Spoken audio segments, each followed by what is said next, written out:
Doctor صاحب میں یہ پوچھنا چاہتا ہوں کہ کانکوبائنز جو تھیں آپ صلی اللہ علیہ وسلم کے دور میں، ان کے ساتھ جو نکاح کا کانٹریکٹ تھا اس کی کیا حیثیت تھی عام بیویوں کے نکاح سے؟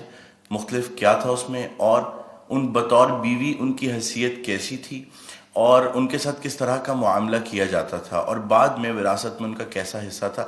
نیز یہ کہ کیا آج ان کی کوئی شکل معاشرے میں، کسی بھی معاشرے میں کیا باقی ہے یا اس کی کوئی اجازت ہے؟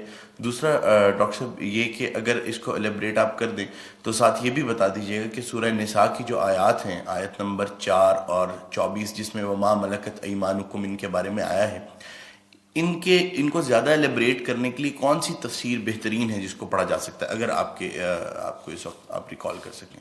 جزاک اللہ۔ پہلے تو اپنی بات میں ایک تصحیح کر لیجئے، باندیوں کے ساتھ یا لونڈیوں کے ساتھ یا کانکوبائنز کے ساتھ کوئی نکاح نہیں ہوتا تھا۔ منکوحہ وہ بیویاں کہلاتی تھیں اور یہ باندیاں کہلاتی تھیں، یہ ملکیت ہوتی تھی۔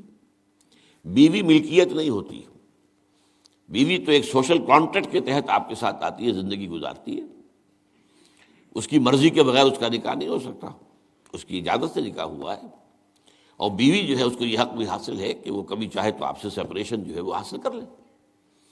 لیکن یہ جو ملکیت کا تصور ہے اس میں یہ چیزیں نہیں ہیں، نہ اس میں نکاح ہے، نہ اس میں کوئی وراثت کا حصہ ہے، بلکہ وہ تو خود وراثت میں منتقل ہو جائیں گی۔ اگر کوئی شخص جو ہے اس کے کچھ باندیاں تھیں تو اس کے انتقال کے بعد وہ اس کی ملکیت ان کی جو ہے جیسے اور پراپرٹی جو ہے وہ منتقل ہوگی، اولاد کو ایسے ہو جائے گی۔ تو پہلی بات تو یہ چاہے اچھی لگے چاہے بری، لیکن آپ اس کو سمجھ لیجئے ایز سچ کے جیسے وہ تھا معاملہ۔ ہمیں اس کے اندر جو ہے وہ کچھ اس کو پیلیٹیبل بنانے کے لیے اور اس کو جو ہے اس کے اندر کوئی ترمیم نہیں کرنی چاہیے۔ سٹیٹس جو ہے باندی کا، کانکوبائنز کا، وہ یہ ہے جو میں نے آپ کے سامنے رکھا۔ اچھا، اصل مسئلہ یہ آتا ہے کہ آیا آج بھی ایسا کوئی معاملہ ہے؟ آج ایسا کوئی معاملہ موجود نہیں ہے، اور یہ لونڈیاں ہوتی تھیں حضور کے زمانے میں صرف وہ جو میدان جنگ میں مال غنیمت کے طور پر آتی تھی۔ آپ ایک جنگ ہوئی ہے، فرض کیجئے جنگ بدر ہوئی ہے، جنگ بدر میں اب جب کہ کفار کو شکست ہو گئی ہے تو آپ کو معلوم ہے ان کے جو اونٹ تھے وہ 900 اونٹ لے کر آئے ہوئے تھے، وہ سارے تو ابھی کھائے نہیں گئے تھے۔ اب وہ گویا کہ وہاں پر مال غنیمت ہے، ان کے گھوڑے اگر وہ بچے ہوئے تو مال غنیمت ہے۔ وہ جو آدمی بھاگتا وہ اپنا اسلحہ بھی پھینکتا جاتا ہے تاکہ بھاگے اور جان بچائے، یہ سب کیا ہے؟ مال غنیمت ہے۔ ایسے ہی اگر وہاں کوئی عورتیں بھی آئی ہوں، میرے علم میں نہیں ہے کہ بدر میں آئیں یا نہیں آئیں، احد میں تو آئیں، لیکن بدر کے بارے میں مجھے یقین کے ساتھ معلوم نہیں ہے، لیکن اگر عورتیں بھی آئی ہوں تو وہ باندیاں ہوں گی، وہ تقسیم ہو جائیں گی۔ یہ جو اصل غلام کا اور باندی کا تصور ہے اسلام میں، یہ پی او ڈبلیو کا حل ہے، prisoners of war, what to do with them. یا تو اب آپ جو ہے بڑے بڑے جو ہے کنسنٹریشن کیمپس قائم کر دیجئے، ان میں پڑے سڑ رہے ہیں، وہ سب کے سب جو ہے کنسنٹریشن کیمپس کے اندر ہوتے ہیں۔ اب وہاں پر ان کا کیا معاملہ ہے؟ تو ان کے لیے اگر وہ مرد ہیں ان کے لیے ان کی کوئی جنسی تسکین کا کوئی سامان نہیں، اگر عورتیں ہیں ان کی جنسی تسکین پر تقاضے کا کوئی سامان نہیں۔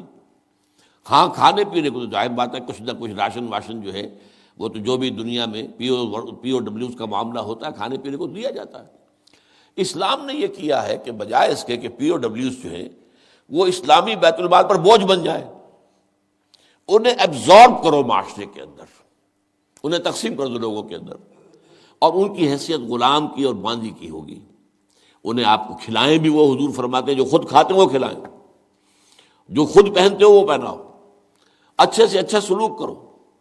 پھر ان کی ایمنسیپیشن کا ایک سلسلہ شروع کر دیا گیا، فلاں اگر تم سے گناہ ہو گیا ہے تو کفارہ یہ ہے ایک غلام آزاد کر دو، قتل خطا ہو گئی ہے، وہاں تم سے غلطی سے تمہارا ارادہ نہیں تھا، کوئی تمہارے ہاتھوں مارا گیا ہے، گولی چل گئی تم سے اور کوئی شخص جو ہے وہ مر گیا ہے، اس کے لیے بھی وہ غلام جو ہے آزاد کرو۔ گناہوں کے کفارے میں غلاموں کو آزاد کرنا، پھر غلاموں کو آزاد کرنے کی تلقین، نصیحت، پرسویشن، یہ نیکی کا بہت بڑا کام ہے، غلام کو آزاد کرو۔ یہ ساری چیزیں جو ہیں اس کے ذریعے سے ایک دفعہ انہیں سوسائٹی میں جذب کرنے کے بعد وہ علیحدہ ایلیمنٹ نہیں رہے، اب سوسائٹی کا حصہ بن گئے، وہ ایک گھر کے اندر ہیں، وہاں رہتے ہیں، ان کے ساتھ جو ہے ان کے مالک ہیں، اور اسی طریقے سے ان کو رفتہ رفتہ ان کی ایمینسیپیشن کا بندوبست کیا اسلام نے. اور اس میں آپ کو معلوم ہونا چاہیے اس درجے ایمینسیپیشن ہوئی ہے کہ ایک وقت ایسا تھا عالم اسلام میں ساری حکومتیں غلاموں کی تھیں. مڈل ایسٹ میں ممالک کی حکومت، مملوک کہتے ہیں اس کو کہ جو کسی کی ملکیت ہے، غلام ہے. ممالک بڑے بادشاہ ہوئے. ہندوستان میں جو دہلی میں پہلی حکومت قائم ہوئی ہے وہ کون تھے؟ خاندان غلامہ، قطب الدین ایبک اور یہ بلبن، ایسے ایسے شاندار، اور جو ہے اور یہ التتمش، یہ کون تھے؟ غلام تھے.